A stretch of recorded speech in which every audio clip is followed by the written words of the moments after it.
Aku sebenarnya kan memang tertariklah dengan cerita yang berkaitan dengan adat dan tradisi macam ni. Sebab ianya sajian yang bukan kebiasaan filem Malaysia.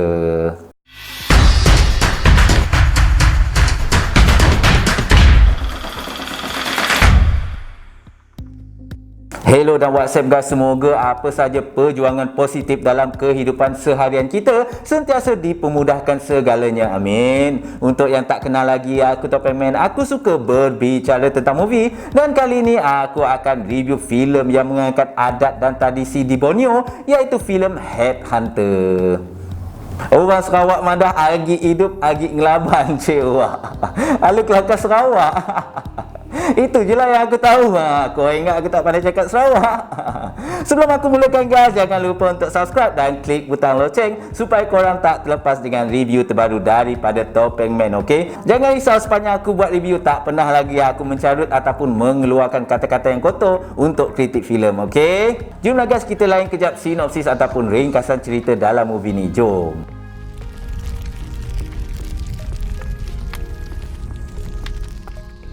Headhunter merupakan filem bergenre drama aksi yang diarahkan oleh Bad Badrul. Filem ini dibintangi oleh Anding Indrawani Zaini, Chacha Maembong, Abby Cornelis dan banyak lagi pelakon-pelakon yang lain. Headhunter mengisahkan 4 orang sahabat iaitu Anang, Lebo, Untai dan Siah yang membesar bersama dan melalui pelbagai pengalaman hidup sejak kecil lagi. Cabaran buat mereka bermula apabila perlu menjalani misi ngayau iaitu memburu kepala musuh apabila mereka sudah meningkat dewasa sebagai salah satu syarat menjadi pahlawan Iban. Ianya sekaligus menjadi titik semangat untuk Anang bagi misi membalas dendam terhadap perbuatan musuh kepada keluarganya. Jomlah guys, kita lain kejap apa yang best dulu dalam movie ni, okey? Jom.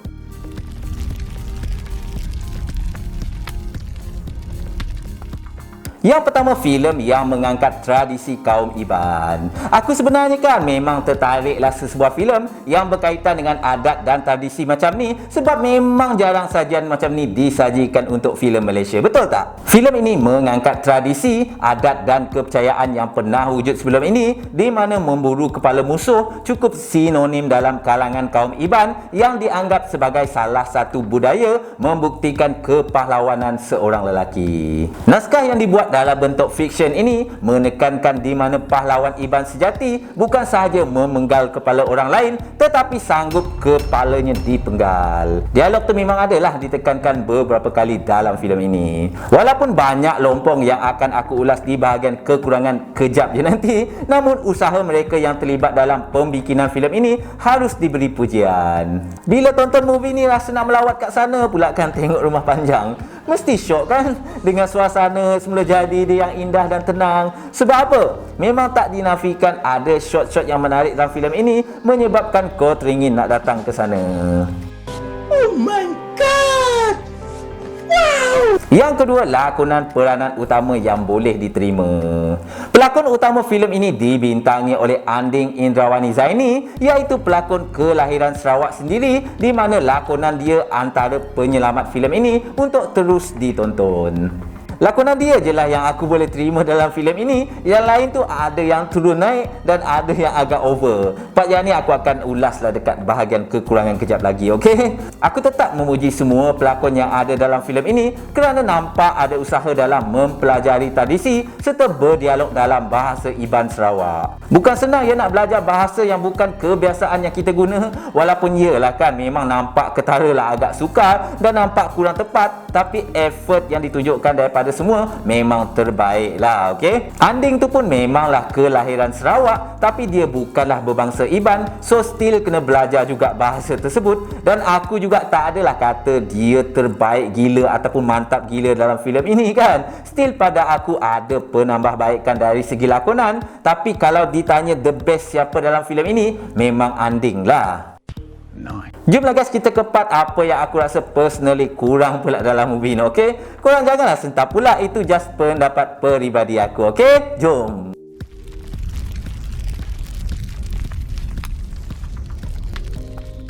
Yang pertama, penulisan dan penyampaian perlu diperbaiki.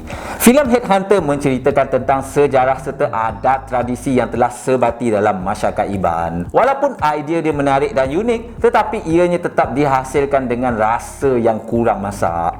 Banyak perkara atau scene tidak diterangkan dengan terperinci, meninggalkan banyak persoalan yang tidak terjawab. Mungkin mereka yang berbangsa Iban ataupun yang baca sejarah tahulah kot tentang perkara tersebut, tapi bagi penonton macam aku ni kan, still rasa macam tak puas. Penyampaian dia scene ke scene tu pun agak kantoi jugalah. Lawan-lawan lepas tu hilang macam tu je. Lepas tu tukar ke scene yang lain dengan tiba-tiba. Banyaklah scene macam tu.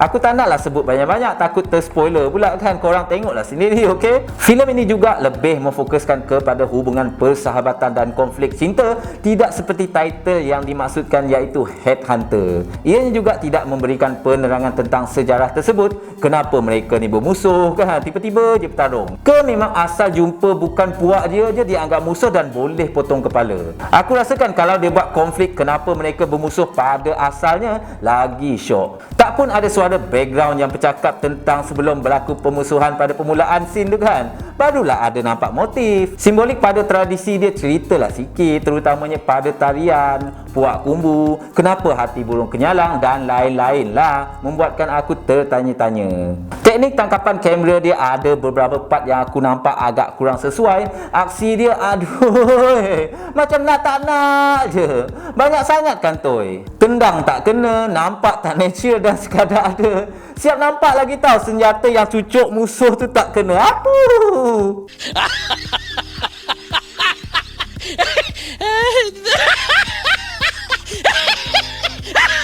Filem ini juga cuba membangunkan watak utama tapi kurang berhasil kerana struktur penyampaian dia yang agak longgar. Ada tapi kurang berjaya lah. Plot twist yang diwujudkan pun agak kurang kemas penyampaiannya, menjadikan klimaks dia kurang impak. Sayang kan idea dia memang dah ada tapi tidak dibuat dengan penuh teliti. Oh, yang kedua, lakonan yang kurang natural. Sorry to say lah, kebanyakan pelakon dia agak kaku dan kurang realistik lah, terutamanya watak-watak tambahan dalam filem ini. Dari scene pengenalan sehinggalah kanak-kanak tu membesar, agak tak natural lah pada aku. Sorry sangat aku terpaksa jujur tentang lakonan. Bila part diorang ni dah dewasa, baru okey sikit movie ni. Itu pun ada yang tak konsisten lakonannya. Abby yang pegang watak jahat tu kadang-kadang terasa over pula kan. Tapi ada part dia memang menjadilah. Peranan yang lain pun tak konsisten lakonan diorang. Maybe kesukaran dalam lontaran berdialog bahasa Iban kot. Yang itu aku tak pastilah sebab aku yang tak tahu bahasa Iban ni pun rasa dialog dia agak kurang kena lah. Macam kau dengar bangsa lain bercakap bukan bahasa dia kan. Orang Cina cakap itu Melayu punya bahasa lah.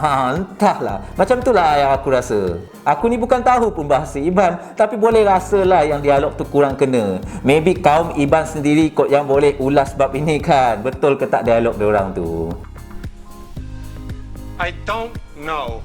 Yang ketiga, prop dan kostum dia kurang menarik. Part yang ini pun aku agak confused jugalah. Sebabnya kan, aku pernah tengok image dan pakaian tradisi orang Iban ini sangat menarik dan unik tau. Tapi dalam filem ini aku rasa lain macam je.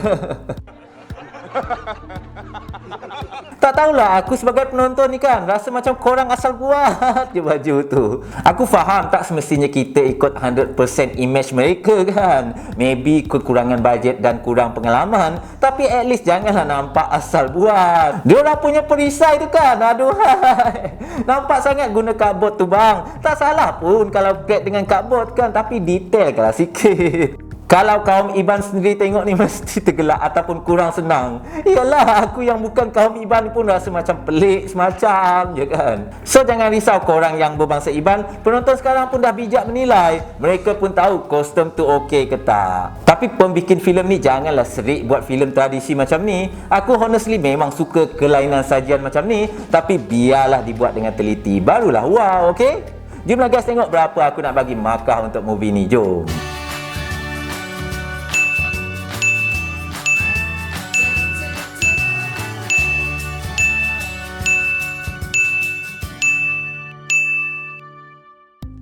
So guys, macam mana dengan markah yang aku bagi? Korang yang dah tonton tu setuju tak? Tak ada masalah kalau korang tak setuju dengan aku ataupun ada pendapat tersendiri. Share lah pendapat korang kat ruangan komen kat bawah, okey? Lain orang, lain pendapat dia. Just respect each other. Secara keseluruhannya, filem ini ada keunikan tersendiri, lain daripada kebiasaan sajian filem Malaysia, namun banyak juga yang perlu diperbaiki. Filem ini aku tetap syorkan kepada korang untuk tonton dan boleh ditonton di platform Prime Video. Itu saja pada aku guys. Jangan lupa subscribe, like dan komen pendapat korang. Aku tak pengen poyo tapi jujur.